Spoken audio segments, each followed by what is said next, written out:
protiv puževa, protiv lukove muhe, buhača i gusjenica, kao dodatak kompostu ili za obogaćivanje tla. Pepeo od drveta se koristi u vrtovima za brojne namjene. S obzirom na to da je pepeo nastao sagorjevanjem biljaka, on sadrži 13 osnovnih elemenata potrebnih za rast biljaka. Izvrstan je izvor kalcija, kalija, fosfora i mikroelemenata za vrt. Njegova glavna zadaća u tlu je smanjenje kiselosti sredine. Kako bi ovo gnojivo efikasno djelovalo, treba poticati od pravog drveta. U današnjem videu ćemo da kažemo zašto je pepeo koristan za rast biljaka i kako ga koristiti na pravi način. Na našem kanalu možete pronaći mnogo korisnih savjeta o uzgoju voća i povrća, pa razgledajte. Lajkajte ako vam se neki video sviđa i tako podržite naš rad, te svakako zapratite naš kanal. Pišite nam u komentarima od kuda nas pratite, kako se kod vas uzgajaju biljke.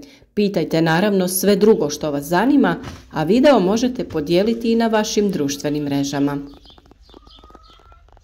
Kada drvo gori, dušik i sumpor se gube u plinovitom stanju, a kalcij, kalij, magnezij, fosfor i drugi mikroelementi ostaju u pepelu. Karbonati i oksidi preostali nakon paljenja koriste se za umanjivanje kiselosti tla. Također pepeo popravlja strukturu teških glinastih tla jer razbija tlo i pomaže u prozračivanju. To gnojivo bogato kalijem općenito je dobra nadopuna uz životinjska prirodna gnojiva koja su većinom siromašna kalijem. Kalij u biljaka regulira ravnotežu vode, tkivo je čvrsto i sočno, te igra ulogu u prijenosu hranjivih tvari unutar biljke. U nedostatku kalija povrće je osjetljivije na sušu, mraz, bolesti i štetnike. Sam hemijski sastav pepela teško je standardizirati jer postoje velike razlike među vrstama pepela. Ustanovljeno je da pepeo sadrži puno kalija, te još 10 do 40% vapna, 5 do 10% fosfora i veliki broj mikroelemenata.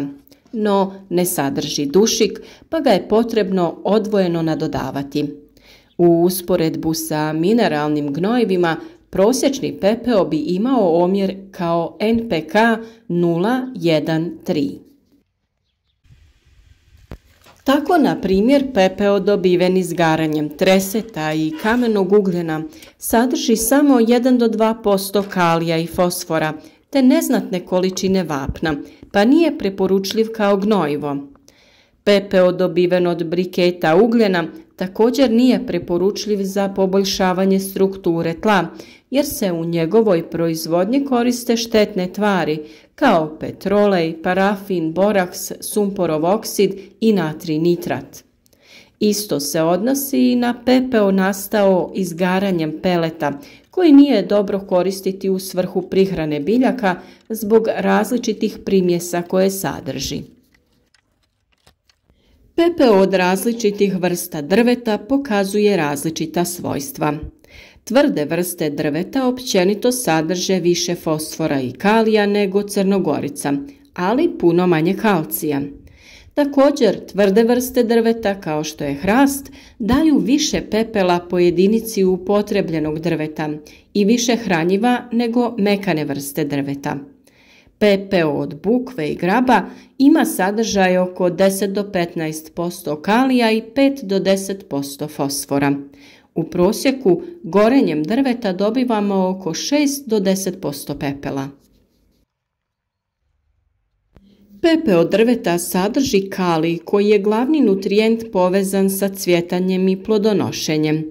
Ipak razina kalija će ovisiti o starosti drveta koje je paljeno. Mlado drvo kao reznice, ostale nakon orezivanja, imati će veći sadržaj kalija od starih grana. Sama temperatura izgaranja igra ulogu u hemijskom sastavu pepela, pa tako, na primjer, više temperature uzrokuju veći gubitak kalija. Također, s višom temperaturom izgaranja manje se pepela proizvede. Zato izgaranje na temperaturama ispod 900 stepeni rezultira povećanim sadržajem kalija u pepelu i minimalnim sadržajem metala.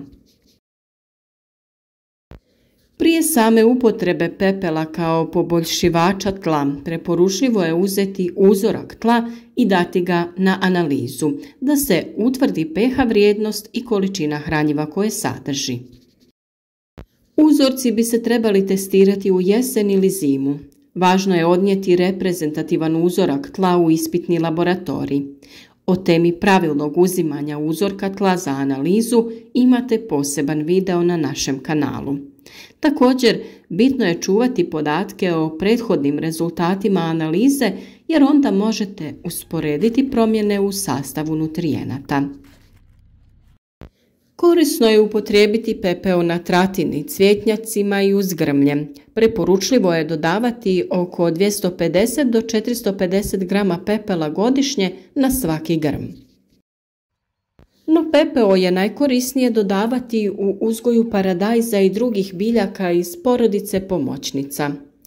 Uzgoj povrća kojemu je potreban kalij, primjerice pastrnaka, mrkve i celera, može se pospješiti primjenom drvenog pepela. Voli ga i cikla te tikvice. Mahune, graha i graška će biti punije ako upotrebljavate pepeo. Pa da kažemo i nešto na koji način se koristi pepeo. Pepeo se može dodavati u povrtnjak direktno na tlo u količini od 50 do 150 grama po metru kvadratnom.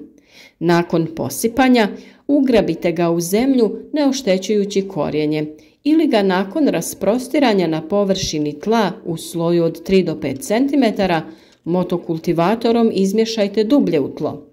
Treba paziti da se sjeme ne stavlja direktno na pepeo. Ono što je važno jeste da se što ravnomjernije pospe pepeo po tlu, što je teško dostižno zbog njegovih fizikalnih svojstava. Prije primjene moramo znati da ga možemo upotrebljavati samog ili u kombinaciji sa drugim gnojivima ili tvarima. Njegova učinkovitost se povećava kada se primjenjuje u kombinaciji sa kompostom ili humusom. Ono o čemu smo govorili u proljeće jeste to da pepelom možemo posuti gomolje krompira prije sadnje. Time ih štitimo od bolesti i napada štetnika, a istovremeno ih oblažemo hranjivima.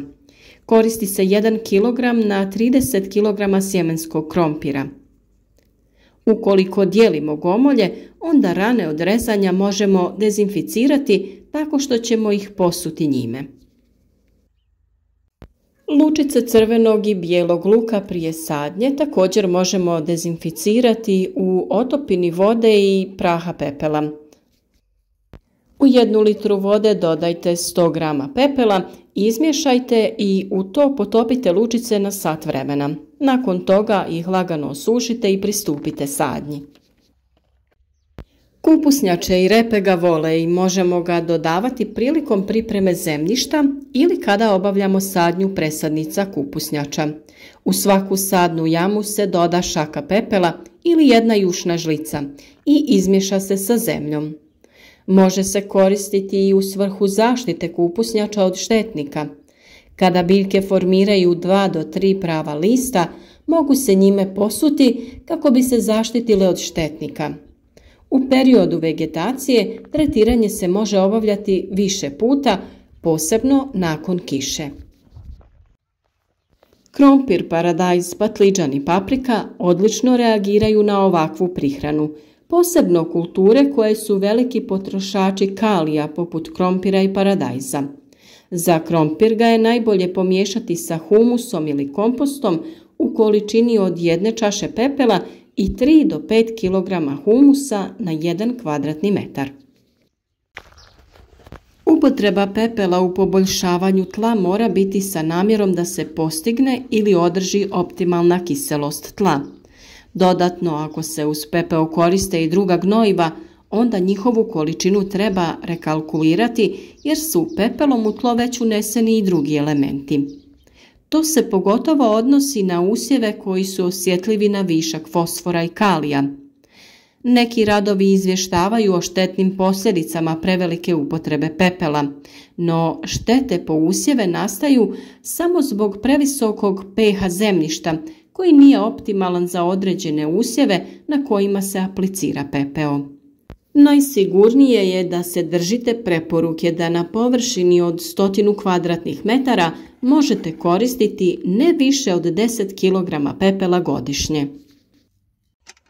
Jesen je najbolje vrijeme za gnojenje pepelom. Tokom jesenske gnojidbe pH tla je općenito niži i ako tada koristimo pepeo, on će imati više vremena za biohemijske reakcije dok se vegetacija ne počne buditi. Pepeo se najčešće unosi u kiselo zemljište kako bi se povećala pH reakcija jer je on alkalan. Može se dodati u zemljište prilikom glavne obrade i pripreme, u vrijeme sadnje u sadne jame, ali i kao prihrana tokom vegetacije te kao zaštitno sredstvo. Najbolje ga je kombinirati sa zalijevanjem ili miješanjem sa zemljom kako bi što prije djelovao i kako ga vjetar ne bi raznio.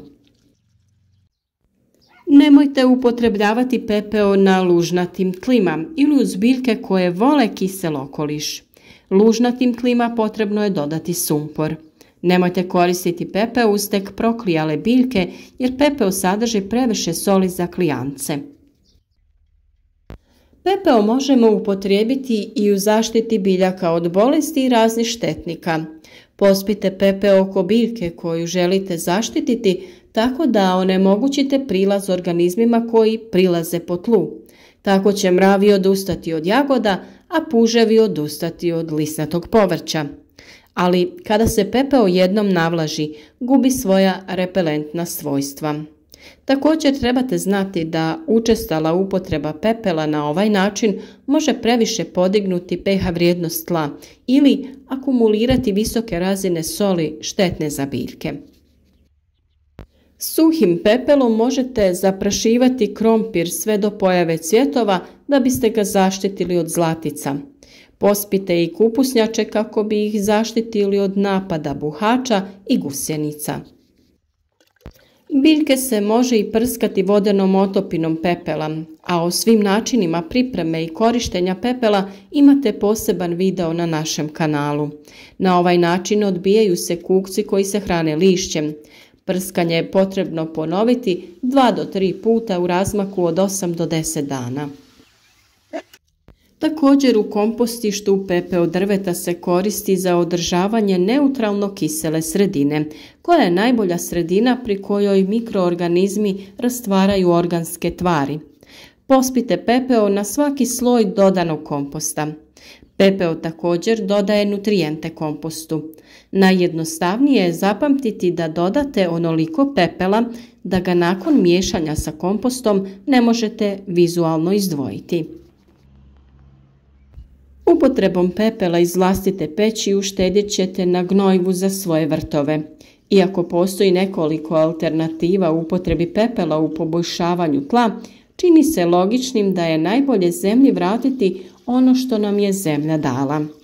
Ukoliko imate veće količine, pustite ga da se ohladi i pakujte u posude ili vrećice, spremite na suho mjesto i koristite po potrebi tokom sezone. Vjerujem da svi tražimo korisne načine kako da prihranimo i zaštitimo naše biljke. Zato vas pozivam da zapratite naš kanal ukoliko već niste i družite se s nama uz novi savjet svaki dan. Naš rad podržite lajkom, podijelite video na društvenim mrežama kako bi i drugi imali koristi od naših savjeta.